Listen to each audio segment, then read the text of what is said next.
just went to a country club. Country club. Now, if you say country club around here, it usually means it's very, very white. 95% of the staff in there, Haitian.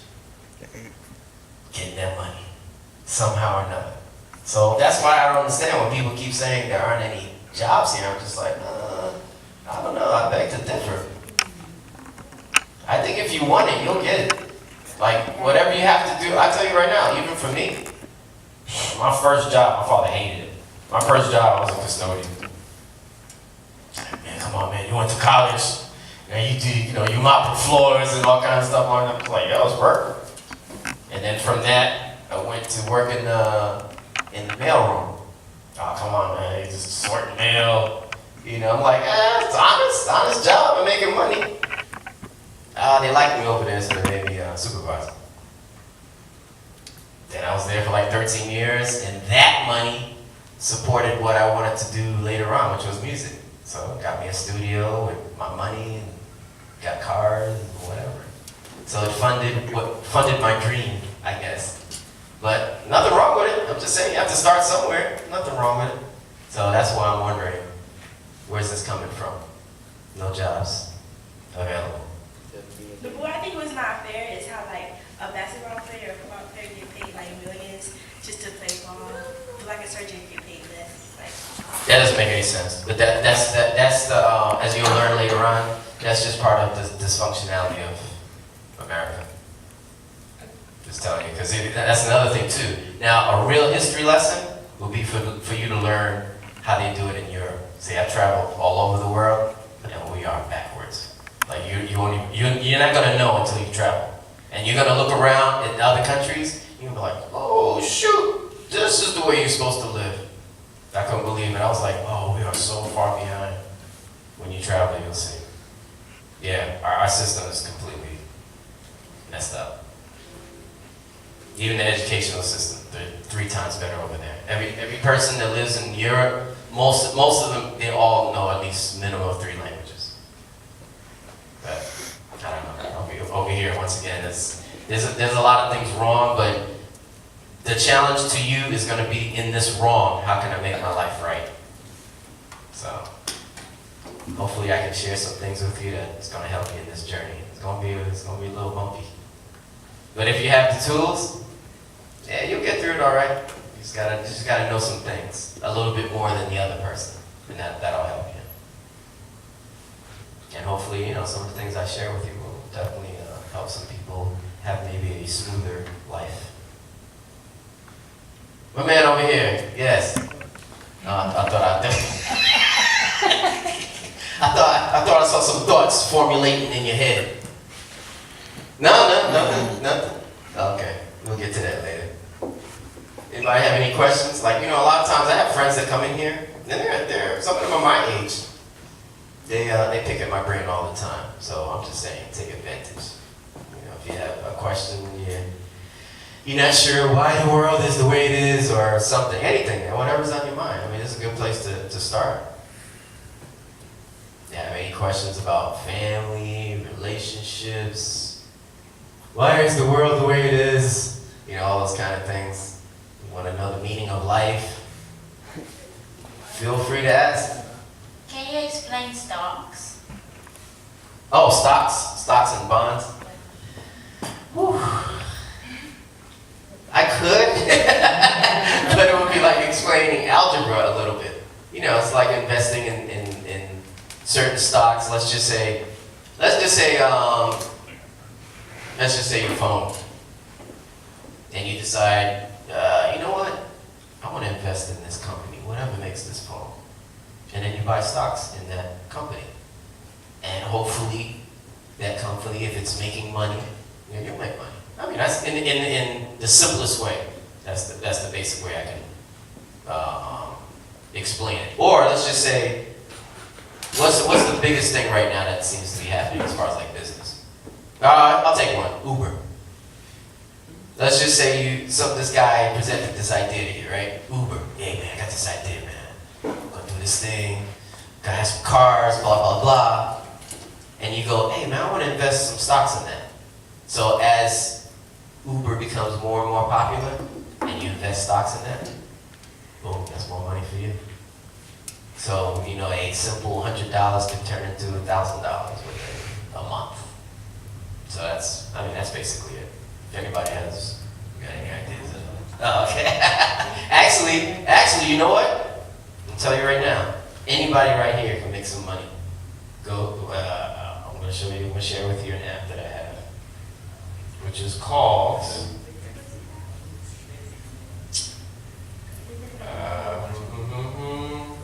me a minute, because it's called Robinhood.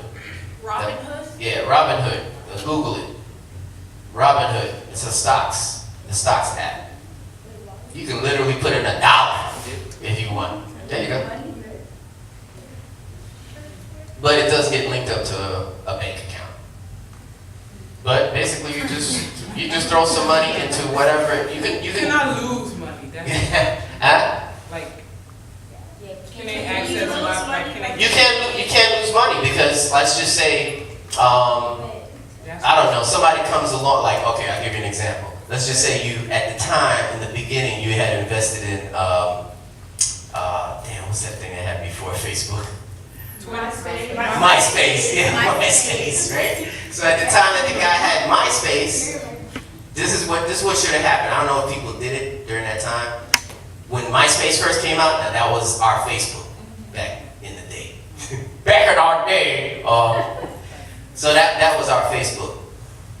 If you would have had invested in at that time, you would have made a killing. But the thing is, you also have to watch. Like with Robinhood, it shows you in there, shows the graphs. So that means you start seeing that graph go, yeah, pull out. You don't pull out, it can lead to disaster. But so you have to kind of watch it. But that Robinhood app, that's what it does for you. So let's just say you say, hey man, I think this Facebook thing is gonna be the next big thing.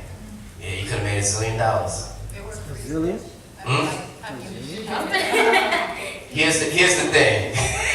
Yes, it did work for me, but I made some foolish mistakes, which you always gotta watch out for. The temptations of material things. Gotta watch out. That's also that's something that's set up for you to fail too. That's why that's why you guys are talking about brands and all kinds of stuff like that. What I'm gonna teach, I'm trying to teach my friends actually now, is that you could still be cool, have the coolest stuff, and you don't have to go buy the brand names. So sometimes you get caught up in that. Like I'm obsessed with this new store called Falas. I don't know, anybody heard of it? Falas? No? Yeah, I'm obsessed with that store now because I get all these things for like, I've never spent more than $10 for anything. Yeah, nothing. I don't care whether it's a t-shirt, like $3 t-shirt here, $7 pants. I'm just like, okay, listen, that's what I'm gonna rock it that way. That's what I'm gonna $2 hats, you know. Now somebody else, they're gonna go buy name brand, and next thing you know, you're just spending $100 just on sneakers. These things are like $10, man. I think they're kind of cool. They got a little writing on it, a little funky, you know. Back in my day, they said funky fresh. You know, that's what they said back in my day. But anyway, but that's all about developing your own style. It's not kind of giving into all that other stuff, the name brand kind of thing. Yeah, don't fall for that. That's all a little ploy to get you to buy stuff and for you to be broke. That's all it is. I'm telling you. Anybody else? Take advantage of it now. He want to say something? Oh, okay, you want to say something? You want to think about it? You want to ponder on that for a bit? I would want to know, like, what would be our purpose of coming here? That's a good question. Oh, Or what are you hoping to get out of coming here? That's a good question. Wait. I just wanted to do something with my time. I like that. You want to do something with his time. Stay out of the streets. Stay out the streets. No, not really, because my mom told me the same thing. I can't be in the streets no more, bro. See, at least he's speaking up. Look, I almost got messed up one time, bro. I ain't trying to be in the streets. See? That's very important. People. Oh, he stole what you about to say? Not really though. Not really. Oh, he just embellished. He just kind of. Just wanted to Yeah, that's true. It's about speaking up. You gotta speak up. It's like voting, man. You gotta. You know?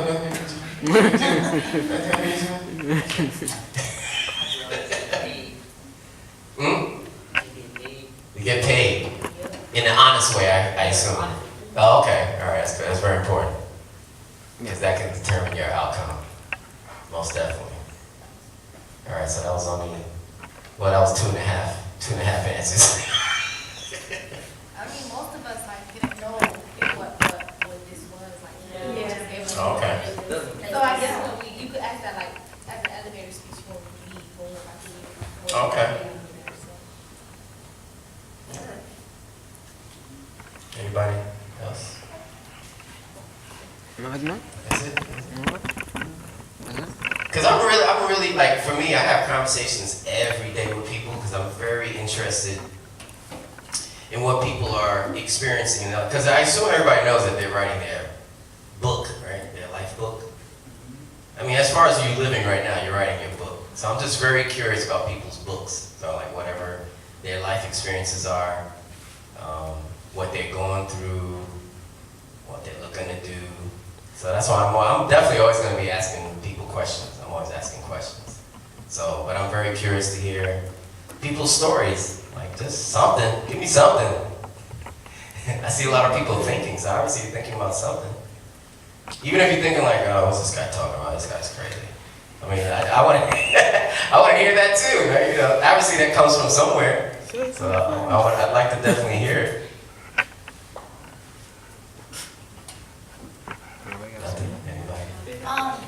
What happened to compassion? Like a lot of people I don't want to say these days, but a lot of people nowadays seem to like when they show like no care, no sympathy for people, and they think that it's cool. So Excellent. That's an excellent question. What do you think happened to I'll tell you exactly what happened. That's an excellent question only because I talk about that all the time also. This is where it starts with.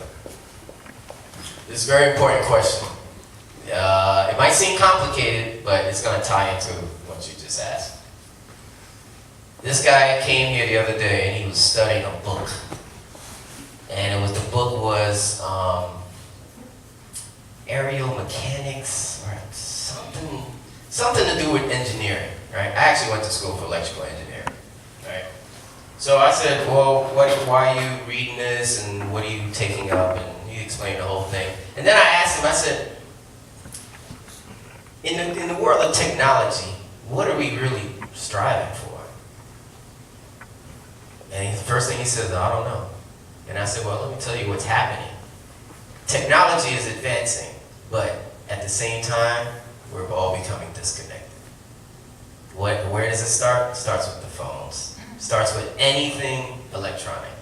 So what happens is, you really don't develop your emotions at all. Yeah, you don't develop any skills, any emotions.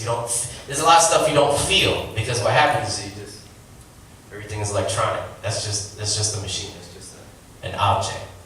So what happens is you become emotionally attached to an object. You don't become attached to human feelings. You don't develop the art of having human feelings. That's what's happening.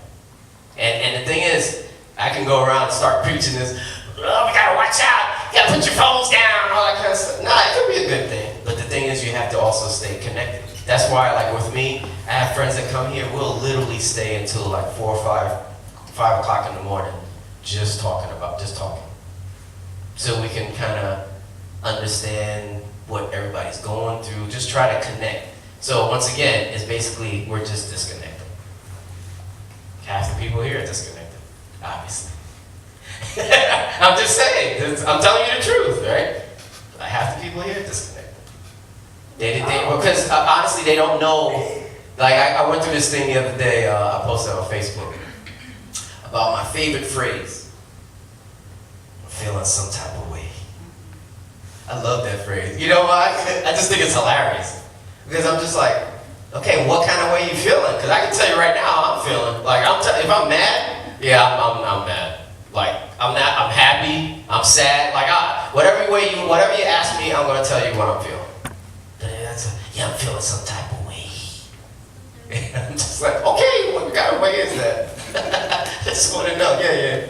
Like, some people be talking about the government is watching you through your phone camera and stuff. That's true. What do you think? Wait, Snapchat? It's face recognition app.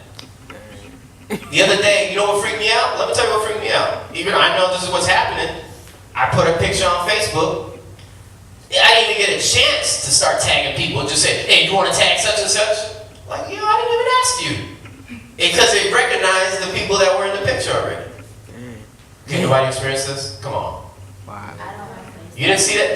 Yeah, it does it. It does it for you automatically. Like, say if you have some friends that you normally, Facebook or whatever, if you put a picture of them in that picture, Facebook will ask you, do you want me to tag such and such, such and such? That's face recognition.